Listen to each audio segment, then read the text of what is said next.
All right, today we are looking at ratios. So if you're absent or just want a refresher on this, go ahead and get your flip card out and we'll be on card number 2 in the S&S section. So you can call S&S number 2 ratios. All right, let's look at a couple key ideas.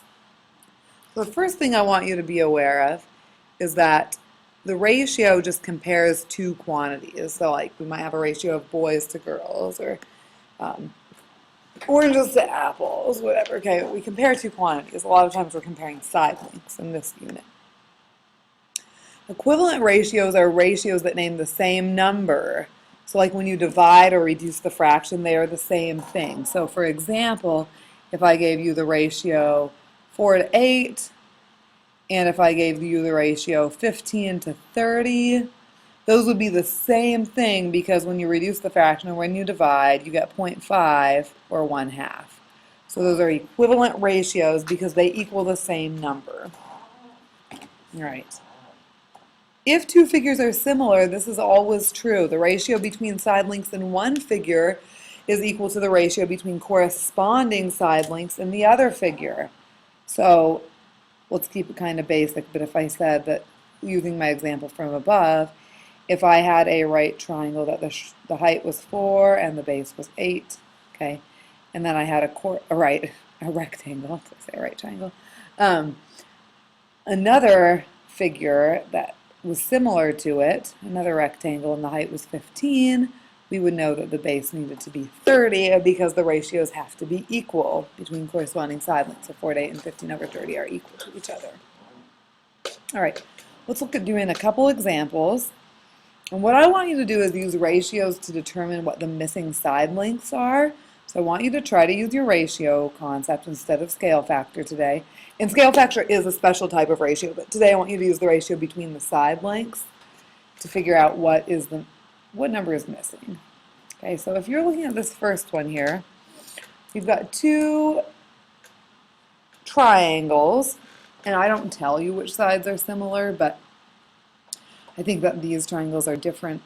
The side lengths are different enough that it's kind of obvious to tell if they're drawn to scale.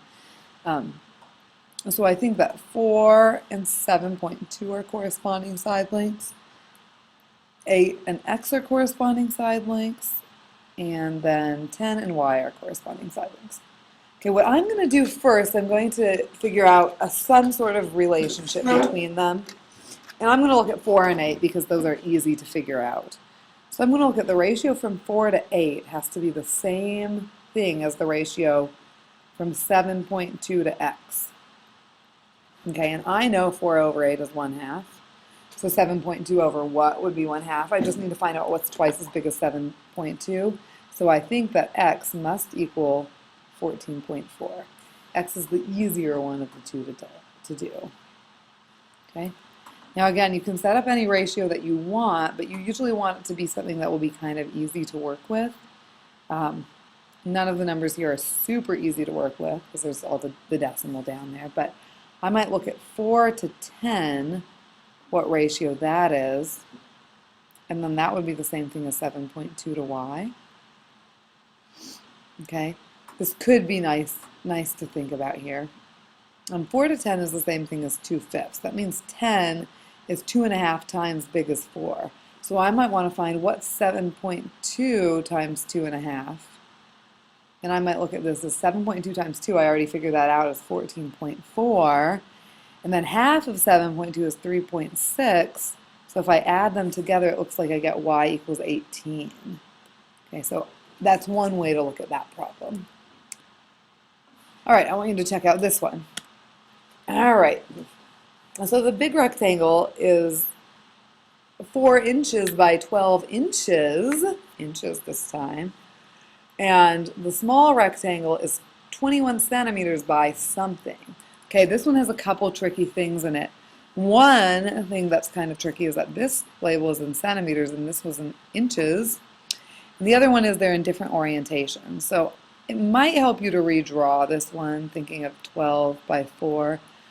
Okay, so I'm going to compare short side to long side. So short side to long side, 4 inches to 12 inches.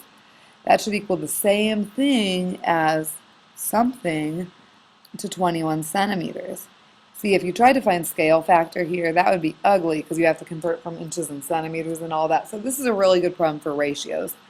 And so I know that 4/12 equals 1/3. So I want to figure out what is 1/3 of 21, and that would be 7 over 21. And this was in centimeters, down here, the 21 centimeters. So the top is in centimeters too.